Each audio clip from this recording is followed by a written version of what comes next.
26, 27, 28, 29, 30.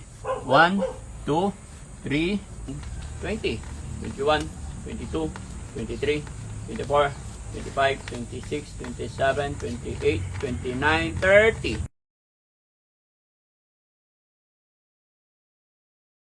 Maraming salamat po sa mga tumulong, lalong-lalo na kay Ma'am Arlene, tapos kay Daddy Frankie at yung mga kasama niyo po, Ma'am Arlene. Na ako din, sa nararamdaman ko, isipat at buong katawan ko, na lubusan din ako nagpapasalamat sa simula ng day 1 kay dyan, si Kuya Sting na Barangay Tanod, sa asawa ni Kagawad Jennifer na may single na dahilan na nakapunta kay Daddy Frankie. Tulong-tulong po kami, tapos si Mama, minsan nagluluto siya and nagpapahinga kasi gusto po namin alagaan si Mama. Lalo na kay Papa ko, trabaho niya po yan, tapos alas 12 magpapahinga na po siya, matutulog siya ng 1 oras, 2 oras. Kababayan, kaya kami nagpunta dito dahil pahiram nga ng listahan. May nagpaabot ng tulong para sa inyo. Kaya masaya ako. Sorry, tanong ko ulit, magkano kilo ng mais? Hindi lang sila. Ano po? 30 pesos po. Okay. Si Ma'am Arlene Abad. Naalala nyo si Ma'am Arlene Abad? Yes, Nagpadala na siya, nakaraan pa nung bago pa lang tayo. Opo, sir. Sila yata yung nag-utos sa akin para bumili ng gas stove. Opo. Yun. Salamat Naalala po. ko yung Oo, pangalan. si Ma'am Arlene Abad.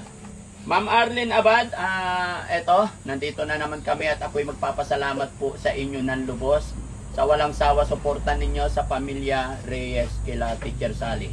Medyo wrong timing nga lang po kasi si Teacher tsaka si Tatay Simon is Wala. nag-rolling po sila, no? Nagtitinda po sila. Pero ayaw ko na sayangin ang pagkakataon na ito. Mapapanood naman ni Teacher at anak din naman nila to. Kaya ibibigay ko na po yung tulong pinansyal na pinapaabot nyo sa pamilya. Babasahin ko lang po yung message ni Ma'am Arlene Abad. Ayan. Para sa family Reyes, itong pera na ito ay nalikom ko sa mga co-workers ko. Staff of Kiline Galan of State Washington through the initiative of Arlene Terado. No? Yan po yung mensaheng binigay sa amin. Ay binabasa ko lang. At lahat po ng request or kagustuhan ng mga butihin nating sponsor, yung share rin naman ng aking sinusunod. Sila po ay nagpadala ng 30,000 pesos. Opo. Malaki! Sobrang laki, no? Ang saya na naman ni Alpolivic, no? Sabi niya, narinig niya yung 30,000, ang laki.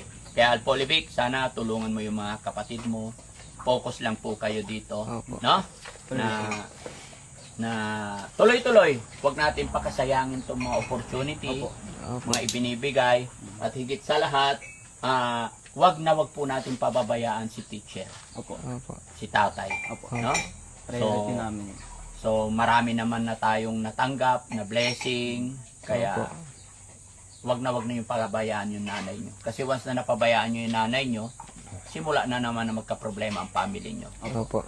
Bilang mga anak, kayo na po yung tutulong, kayo yung lakas nila, lalo na may edad na sila. Opo. Opo. Okay? Malaki na rin kami. So, bibilangin ko lang yung 30K. Yes po. Napakasaya ko kasi maraming nagmamahal. Okay, pasok. Pa-change po. Magkano nakuha? 85 ang nakuha. Ha? 85. Ayan, marami Ay, na po. well, 2 kilong mais.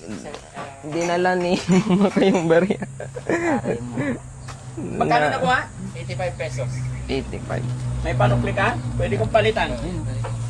Ayan, salamat po. Salamat. 500. Yes po. O, Thank bigay you mo po. yung Bigyan mo 400. ko ng 15. Yes po. 400 sa 15. 400 sa station. Meron na. Oh. 415 pala. Yes. Yes po. Wait po, Papa. Bilangin mo mabuti. Kasi binulsa ko yung Siguro, yung kinuha ko yung nasa kaha. Kaya pinagbubulsa ko muna po yung barya. Ito po. Salamat po. Thank you. Ay, oh, God bless. Okay, kumusta ka? Dito ka, upo ka. Bibilangin ko, no?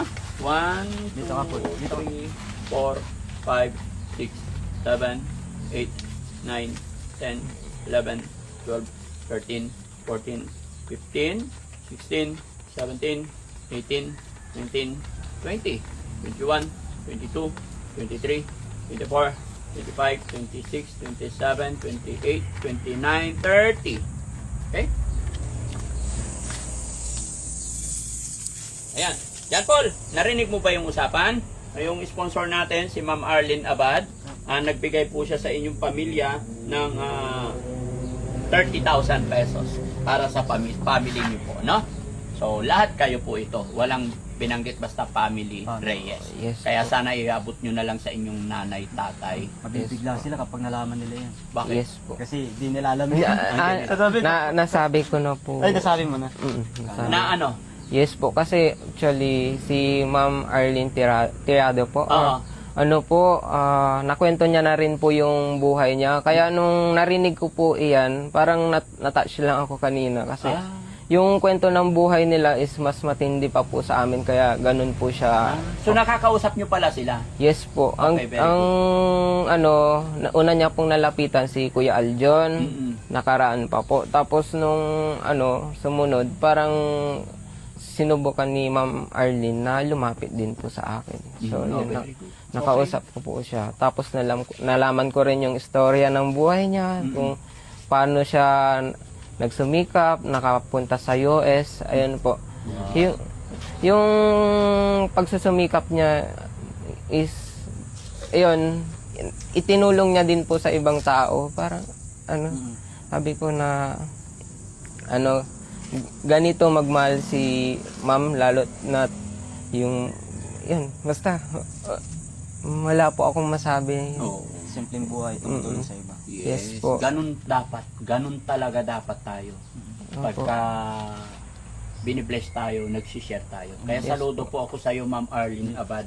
Maraming salamat sa pagmamahal ninyo sa pamilyang ito.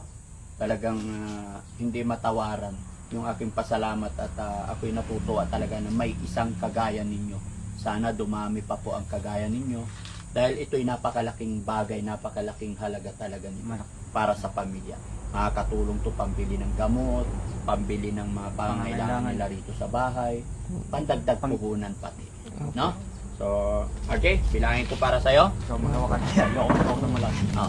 1, 2, 3, 4, 5, 6, 7, 8, 9, 10, 11, 12, 13, 14, 15, 16, 17, 18, 19, 20, 21, 22, 23, 24, 25, 26, 27, 28, 29, 30.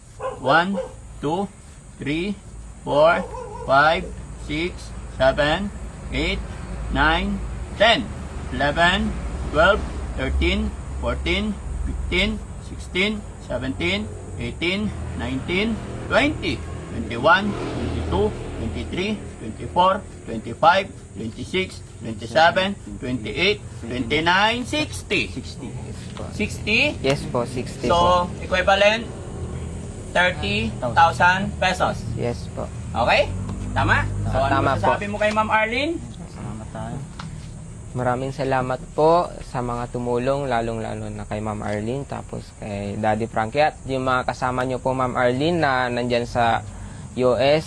Lubos po ako nagpapasalamat sa inyo dahil itong binigay nyo pong tulong sa akin is makakatulong sa magulang ko, sa kapatid ko, kuya ko, at sa sarili ko, lalo na sa pag-aaral ko at sa groceryhan po namin sa pagtitinda. Makakadagdag puhunan po ito. Lubos po ako nagpapasalamat sa inyo ng sobra.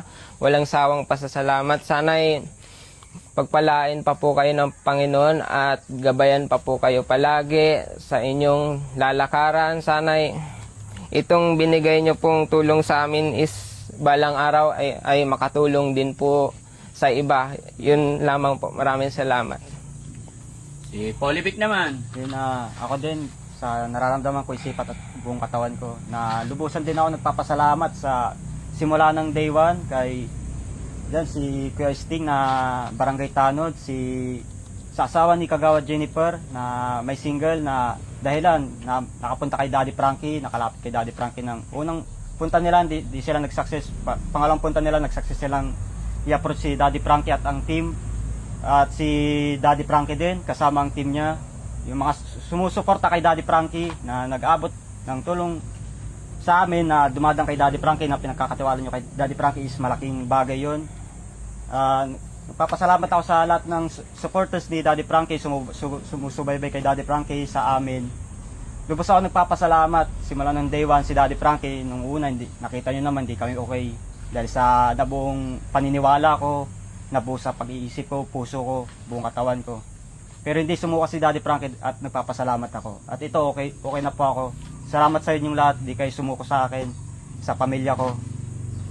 Ito, sobrang salamat. Oh, nang galing. Yun naman po talaga ang layunin ng Team Daddy Frankie. Unawain, gabayan. No? Yun po ang lagi kong sinasabi. Ano man ang kahinaan, pagkukulang, andito tayo parati para umunawa, umintindi. No? Si John Paul naman, John Paul! Yumayaman na kayo. Anong masasabi mo? Sobrang papasalamat po ako na sobrang dahil po makakatulong na rin po sa pag-aaral naming tatlo, pati na rin kay Kuya Aljun, papadalhan na lang po namin ng pera pang aral niya rin po. At nagpapasalamat po ako dahil sila mama ko nagiging masaya na rin po dahil nakakatulong na rin po sila sa aming gawaing bahay pag kailangan ko ng kunyaring labahin. Sila na rin po gumagawa marami. Very good. Basta magkaisa kayo, tulong-tulong tayo, ano? Yes po. Ayan. And, may sasabihin po ako. Yung request ni Ma'am Arlene Tirado po, salamat po dito sa pera kasi may pang-check up na po kami kay Papa at makapag-take na rin po siya ng tamang gamot.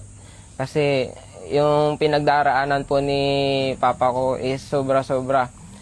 Magigising po siya ng alas 3, sasamahan ko siya mamalingkin ng bayan, tapos uwi kami ng bahay, mag-aayos kami ng paninda nila Kuyal, tsaka si Paul. Tulong-tulong po kami, tapos si Mama, minsan nagluluto siya and nagpapahinga kasi gusto po namin alagaan si Mama. Yon pagsusumikap po na ng aming pamilya, lalong-lalo na kay Papa ko, siya yung naglilid sa siya yung tahanan, siya yung ilaw sa tahanan po namin. Ang pahinga niya po, magmula alas 3 hanggang alas 11. Trabaho niya po yan, tapos alas 12 magpapahinga na po siya, matutulog siya ng 1 oras, 2 oras. Tapos yun, hindi mo makikita na nahihirapan na siya. Pero alam ko sa isipan ko na hirap na siya, lalo't na sa kondisyon niya. Kaya lubos po ako nagpapasalamat dahil tinulungan niyo po yung papa ko na, ayun po, gusto niyo po siyang ipagamot. Kaya maraming salamat po. Sana'y gabayan pa po kayo ng Panginoon at lalong-lalo na sa mga ibang manonood na sumusuporta. Yun po. Thank you. Once again po, Ma'am Arlene Abad and Company, maraming salamat po. Salamat talaga sa pagmamahal ninyo sa pamilya na nila RJ, no? Ayan, at syempre, shout out ko rin po si Doc Dennis Romulo. Ayan, alam ko lagi siyang nanonood at talagang napamahal din siya sa pamilyang ito. Doc Dennis Romulo, maraming salamat. Saludo po ako sa iyo.